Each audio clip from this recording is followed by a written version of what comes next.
Salut à tous, on se retrouve ce soir pour l'épisode 2245 du Zap Image. On commence tout d'abord avec le top 10 des nations les plus représentées en Ligue 1 cette saison. Et on peut voir que c'est les joueurs français les plus représentés dans le championnat français. Plus de 201 joueurs français en Ligue 1 cette saison devant les joueurs brésiliens. Il y a 23 brésiliens du côté de la Ligue 1 et 21 sénégalais. On peut voir aussi des portugais, des camerounais, des marocains, des belges ou même des algériens. Voilà les nationalités les plus représentées en Ligue 1 cette fois-ci en première ligue. Sans surprise, voilà, c'est les joueurs anglais, plus de 231 joueurs anglais du côté de la première ligue, devant les joueurs brésiliens, les joueurs espagnols et les joueurs français. 35 joueurs français évoluent du côté de la première ligue. Du côté de la Liga, c'est les joueurs espagnols, 408 joueurs comme espagnols évoluent en Liga devant les joueurs argentins, brésiliens et français. 25 joueurs français évoluent actuellement du côté de la Liga. Du côté de la Serie A, c'est les joueurs italiens, bien sûr, plutôt logiquement. 278 italiens évoluent en Italie. Deuxième, c'est la France quand même. Il y a 38 joueurs français. Voilà, Giroud, Mike Maignan, tout ça qui évolue actuellement du côté de la Serie A. On peut voir aussi les Argentins, les Polonais ou même les joueurs polonais aussi, les joueurs brésiliens. 21 joueurs brésiliens du côté de la Serie A. Et pour finir, le championnat allemand où il y a 256 joueurs allemands.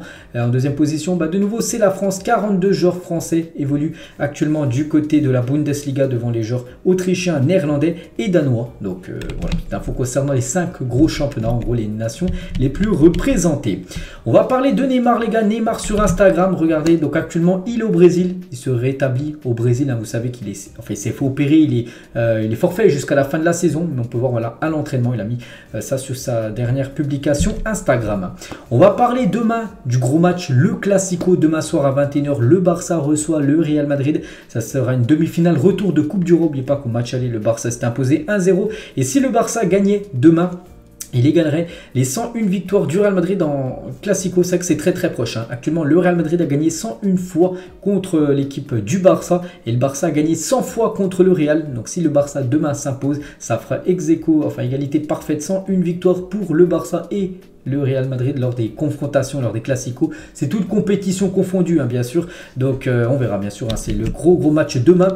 Et côté Blaugrana, ça c'est quand même le gros coup dur parce qu'il y a quand même quelques joueurs cadres qui ne seront pas là. Et c'est officiel, forfait pour le Barça pour le Classico de demain. Donc Frenkie de Jong, souvenez-vous, il avait loupé les 2 derniers matchs avec la sélection néerlandaise. C'est sûr, il ne sera pas là. La même chose pour Pedri, la même chose pour Christensen aussi qui s'est blessé lors du dernier rassemblement avec le Danemark. Il n'est pas là. Et aussi Dembélé, c'est quand même 4 joueurs pour moi titulaires indiscutables du côté du Barça qui ne seront pas présents pour cette rencontre demain. Donc ça c'est le gros coup dur pour l'équipe de Xavi avant d'affronter le Real demain soir.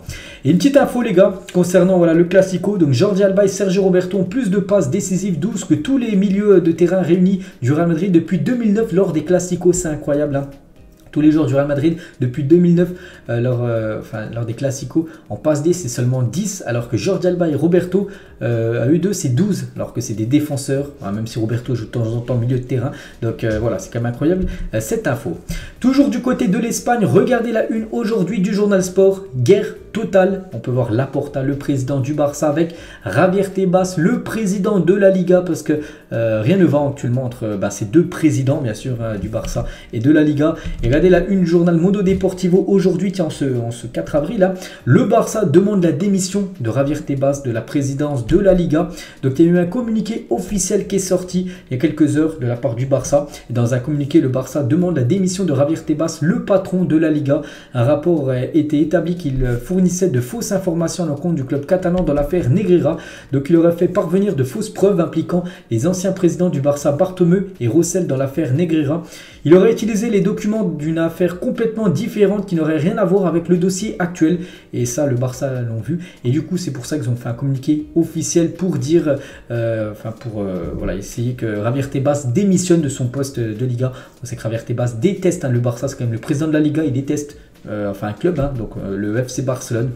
Donc voilà, c'est la guerre totale, on peut dire, entre Laporta et Javier Tebas. Tiens, toujours avec le Barça, vu qu'on parlait d'eux, donc n'oubliez pas, on va regarder très rapidement les classements actuels, les gars, vu que là on est en mi-semaine. Donc vu que ce soir il y a de la première ligue, je vais absolument pas vous montrer le championnat anglais, mais sinon tous les autres classements. Donc en Espagne, c'est bien sûr le Barça qui a 12 points d'avance sur le Real Madrid à 11 journées de la fin. Donc ça sent bon pour le Barça qui devrait être sacré champion. Du côté de la France, les gars, le PSG 6 points d'avance sur Lens et Marseille. Tout reste jouable, surtout vu comment comment joue le PSG, ils peuvent se faire revenir. Et surtout que dans 2 semaines, il y a un PSG qui reçoit l'équipe de Lens. Donc voilà, 6 points d'écart entre le premier et les 2 poursuivants. Du côté de l'Italie, bon ça c'est plié, l'Italie, Naples avec, ça fait combien, 16 points d'avance, ou à peu près, voilà, 16 points d'avance sur la Lazio. Donc Naples, je pense qu'il n'y a aucun souci, il reste plus que 10 journées. Il reste encore les 2-3 victoires pour Naples. Et puis voilà, ça sera officiel, ils seront sacrés champions d'Italie, eux qui attendent ce titre depuis comme 1989, c'est la dernière fois qu'ils ont remporté le Scudetto. Du côté de l'Allemagne, donc là ça a été un match crucial le week-end dernier avec la victoire du Bayern contre Dortmund. Donc maintenant plus de points du Bayern sur Dortmund. Donc tout reste jouable bien sûr, vu qu'il reste encore... Il y en a 34. Il reste encore 8 journées, mais bon, voilà, on ne voit pas le Bayern s'effondrer pour cette fin de saison. Du côté de la Turquie, donc là aussi, ça semble très très bon pour le Galatasaray, qui a actuellement 9 points d'avance sur l'équipe du Fenerbahçe. Bon, le Fenerbahçe a un match en retard par rapport au Galatasaray, mais bon, voilà, le Galatasaray devrait certainement remporter le championnat. À noter que le Beşiktaş est 3e actuellement. Du côté de la Liga portugaise, ça sent bon aussi pour le Benfica qui devrait certainement remporter le championnat avec plus 10 points d'avance sur Porto à 8 journées de la fin du championnat de la Ligue portugaise. Donc ça sent bon, bien sûr, pour le Benfica. Et du côté de l'Eredivisie, le championnat néerlandais, le Feyenoord aussi, eux, ça sent très très bon avec 8 points d'avance sur l'Ajax Amsterdam. L'Ajax ne va certainement pas remporter le championnat. Donc il y a pas mal de championnats qui sont quasiment, on va dire, faits. Les championnats où c'est indécis, peut-être le championnat français, le championnat allemand et le championnat de Première Ligue. Sinon tous les autres championnats, on connaît quasiment déjà les champions, tellement qu'il y a le point d'avance sur les poursuivants. On va parler de Karl Toko Ekambi qui a été interviewé par le magazine SoFoot. Joueur de Lyon prêté à l'équipe de Rennes. N'oubliez pas que dimanche là qui arrive, il y a Lyon contre Rennes, donc il va retrouver son ancien club. Il a dit avant Lyon, on ne m'a jamais dit que je n'étais pas technique. Si tu n'es pas technique, je pense que tu ne peux pas jouer à Villarreal par exemple. C'est impossible. Si j'ai été recruté par Villarreal, c'est qu'il y a une raison. Voilà ce qu'il a pu dire. Il a également dit non, je ne regrette pas mon chute aux supporters. Contrairement à eux, il est supporter lyonnais. Contrairement à eux, j'ai fait un geste. Je ne pense pas rejouer à Lyon. Je n'espère pas en tout cas. Il n'espère pas revenir à Lyon. N'oubliez pas qu'il appartient toujours à l'Olympique lyonnais, donc là c'est par rapport à Villarreal. Et il a dit également que des matchs du côté de Lyon, les gars, il y avait sa maman qui était en tribune. Il a dit ma mère, elle était au stade et je suis copieusement insulté par les deux copes, les supporters lyonnais. Donc on peut voir les insultes, un Toko, voilà les insultes. Chanter ça alors que ma mère est là, tu ne peux pas apprécier un joueur, tu peux le siffler, le provoquer, mais quand ça va loin avec des insultes, c'est différent. C'est pour ça qu'il a pris sa décision tout simplement de quitter l'équipe de Lyon. Il voulait absolument quitter l'OL. Il a rejoint l'équipe de Rennes là. N'oubliez pas qu'il va retourner à Lyon avec Rennes là. Ça sera dimanche en championnat. Donc il risque encore de se faire certainement insulter. Karl Toko Ekambi, on lui envoie beaucoup de force, de soutien. On va parler de l'équipe de France féminine. Les joueuses de l'équipe de France ont réalisé hier leur premier entraînement sous les ordres d'Hervé Renard, le nouveau sélectionneur. Donc place aux amicaux face à la Colombie le 7 avril et le Canada le 11 avril prochain. Et une info aussi, c'est qu'on connaît officiellement le maillot de l'équipe de France pour la prochaine Coupe du Monde. Nike dévoile les nouveaux maillots de l'équipe de France féminine. Donc le maillot de couleur bleue avec ce blason, l'écusson, les gars, regardez, il sera comme ça l'écusson de l'équipe de France. Toujours pas d'étoile parce qu'on n'a toujours pas remporté la Coupe du Monde. Espérons que ça soit la première là, cet été. Donc voilà le blason et ce maillot, le maillot bleu domicile, le maillot blanc, le maillot extérieur des Françaises. Et lors de la présentation des nouveaux maillots de l'équipe de France, Nike a aussi dévoilé des shorts qui s'adaptent aux menstruations des joueuses. Le nouvel ensemble sera porté dès vendredi lors du match face à la Colombie. Ça sera sur W9. Je dis Colombie et Canada, les deux prochains matchs des Bleus. Donc il n'y a pas que Nike qui sponsorise la France. Ils ont dévoilé aussi tous les autres sélections avec Nike, comme les Américaines. Mais pas que les Américaines. C'est elles qui avaient gagné la dernière Coupe du Monde avec 4 étoiles, 4 Coupes du Monde. Voilà leur maillot domicile et le maillot extérieur des Américaines. C'est officiel pour la prochaine Coupe du Monde. Le maillot cette fois-ci de l'Angleterre, toujours avec Nike.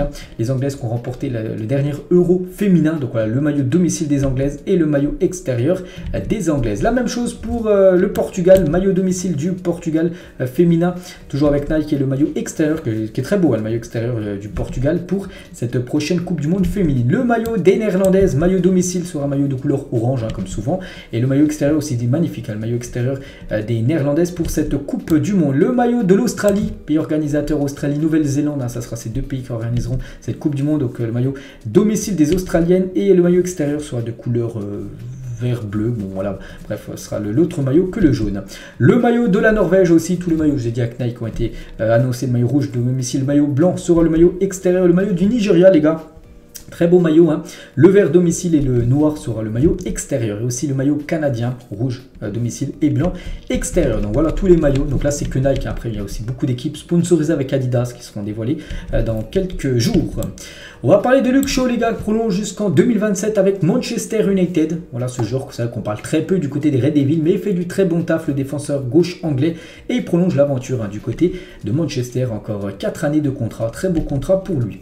On va parler de Benzema, les gars. Le week-end dernier, Benzema a inscrit le deuxième triplé le plus rapide de la saison, parce que le premier c'est Luis Openda, souvenez-vous, il avait marqué un triplé en l'espace de 3-4 minutes à peu près, j'ai plus exactement le temps exact, mais Benzema qui a marqué lui en 6 minutes 30 à peu près son triplé contre Valladolid, Openda contre Clermont, et aussi il avait inscrit un triplé plus rapide. Donc voilà, les deux joueurs qui ont inscrit le triplé le plus rapide, on va dire, cette saison, c'est ces deux-là.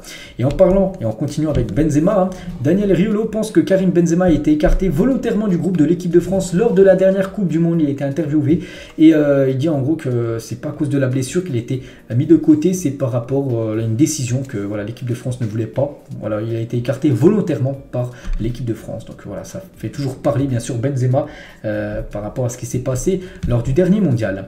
On va parler de Zidane. Plusieurs grands clubs ont Zidane dans leur liste pour être leur prochain manager. Donc le Real, on pense. Le PSG aussi qui aimerait s'offrir Zizou.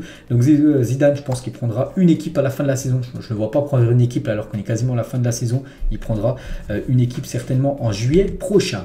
Et concernant un autre coach du Real Madrid, lui il entraîne les U19 du Real, c'est Arbeloa qui rêve d'être l'entraîneur du Real Madrid, mais il n'est pas pressé pour prendre l'équipe première, je vous parle là. L'ancien joueur est prêt à se parfaire encore quelques années avec les jeunes, voilà, prendre encore de l'expérience avec les jeunes, puis après pourquoi pas prendre l'équipe B. Actuellement l'entraîneur de l'équipe B c'est Raoul, et pourquoi pas dans le futur aussi l'équipe première. Toujours avec le Real, Marco Asensio avait démarré tellement fort sa carrière, on pensait tous voir le crack de la décennie. Bon, même c'est pas non plus un flop, mais bon, on attendait beaucoup plus de Marco Asensio. Et Asensio, les gars, qui est en fin de contrat, en fin de saison, pour l'instant il n'a toujours pas prolongé au Real, et il n'a jamais envisagé de signer au Barça parce qu'il y avait des rumeurs qu'il pouvait quitter le Real gratuitement et rejoindre le Barça. Du coup, ça n'a jamais, il n'a jamais eu cette ambition, on va dire, de rejoindre le FC Barcelone. On va parler d'un autre joueur du Real, c'est Ferland Mendy. Et Mendy inquiète le Real Madrid avec ses blessures à répétition. Il a encore forfait 60 jours là, Mendy, alors qu'il avait joué là les 2-3 derniers matchs. Alors qu'avant, il a été blessé encore un mois. En fin de contrat en 2025, la tendance ne serait pas à la prolongation. Et plusieurs clubs, dont le PSG, Newcastle et City, restent à l'affût concernant l'ancien défenseur de Lyon. On va parler des coachs du côté de Chelsea et c'est n'importe quoi. Donc la gestion catastrophique des entraîneurs à Chelsea cette saison. Donc en tout début de saison, 11 millions d'euros de compensation financière à Thomas Tuchel après son licenciement. Thomas Tuchel a été viré, il a touché 11 millions d'euros dans sa poche, vu qu'il restait vu qu'il avait encore un contrat. Du coup, Chelsea a investi 25 millions d'euros pour recruter Graham Potter à Brighton. Ils ont dû payer, bien sûr, Chelsea pour le faire venir sur le banc, 25 millions d'euros. Et ils ont encore déboursé 15 millions d'euros de compensation financière pour le licenciement de Graham Potter après son licenciement. Total 50 millions d'euros de dépensés et les Blues n'ont plus de coach. C'est une catastrophe quand même, Chelsea. C'est vrai que Chelsea, les gars, avec les coachs, regardez, le dernier Potter tout en bas, il y a eu Tourelle, Lampard, Sarri, Conte, Mourinho, je sais pas, Felipe Scolari en 2008-2009, mais Mourinho en 2004-2007. Voilà, tous les derniers coachs de Chelsea. Et voilà, c'est compliqué de rester 3, 4, 5, 6 ans du côté de Chelsea en tant que coach. Tu es souvent licencié si ça va pas, 2-3 résultats ne sont pas bons. Voilà, tu prends déjà la porte. On va parler de l'ancien président du SCO Angers, Saïd Chaban, a été placé en garde à vue pour blanchiment en bande organisée. Voilà, une petite info concernant l'ancien président du SCO. Il a laissé sa place de président à son fils, maintenant qui est le président de cette équipe de Angers. Alexander Seferin, seul candidat à sa succession, devrait être reconduit à un 3e mandat à la tête de l'UEFA. C'est le président de l'UEFA et c'est le seul candidat pour encore être président de l'UEFA pour le prochain mandat. Et c'est lui, logiquement, qui devrait être élu. On va parler d'Upamecano sur une éventuelle arrivée de Kolo Muani au Bayern. J'en ai parlé à midi que Kolo Muani, les gars, sa préférence, ce serait de rester du côté de la Bundesliga et ce serait le Bayern, sa préférence. Et Upamecano, il a dit pourquoi pas. Tout ce que je peux dire, c'est que Kolo est un grand joueur avec une grande mentalité. J'espère que nous pourrons gagner encore beaucoup de matchs avec la France et qu'il nous aidera sur de nombreux buts. Il n'a qu'à continuer comme avant. Donc voilà ce que dit Upamecano sur Kolo Muani, serait très content bien sûr de l'accueillir du côté du Bayern. Et toujours avec lui, Francfort ne serait pas contre l'idée d'un échange entre Kolo Muani et Hugo Ekitike, plus de l'argent avec le PSG. Donc vous avez compris, Hugo Ekitike plus de l'argent contre Kolo Muani. Après n'oubliez pas que Hugo Ekitike est 7 ans plus jeune comme que Kolo Muani. Kolo Muani a 27 ans, Ekitike 20 ans. Et voilà, ce serait le plus jeune, plus de l'argent contre l'attaquant de Francfort. Donc affaire à suivre. On va parler de Léo Messi, hein. On en parle beaucoup de Messi ces derniers jours parce qu'on parle quand même certainement du meilleur joueur de l'histoire du football et il devrait quitter son club, hein, son club du PSG. Donc le Barça entamera des négociations avec Léo Messi cette semaine et lui enverra une première offre. Hein. Une chose est sûre, l'Argentin ne prolongera pas au PSG, là c'est quasiment du sûr. Hein. Et tout le vestiaire du Barça s'accorde à dire que Messi apporterait beaucoup de qualité à l'équipe, bien sûr, hein, s'il venait à retourner du côté de la Catalogne. On va parler toujours du PSG et après les nombreux craquages de fumigène hein, lors du PSG Lyon un dimanche soir, la tribune Auteuil pourrait voir son sursis levé et donc être fermée pour un match. Elle était en sursis en gros cette tribune. Hein. Du coup, vu qu'il y a eu des fumigènes, tout ça qui ont été craqués, du coup, cette tribune Auteuil devrait être à huis clos lors du prochain match du PSG, qui devrait être à domicile, je vous parle, ça devrait être contre Lens, hein, le 15 avril prochain. Donc en plus, c'est le premier contre le deuxième. Et cette tribune devrait être à huis clos. Pour l'instant, pas encore officiel, mais bon, on prend cette direction. L'époque prime du Calcio, bien sûr, la Serie A. Avant, ça s'appelait le Calcio, avec Materazzi, hein, un joueur que je déteste hein, par rapport à ce qui s'est passé en 2006. Et Rui Costa, un ancien joueur de l'AC Milan, un joueur portugais.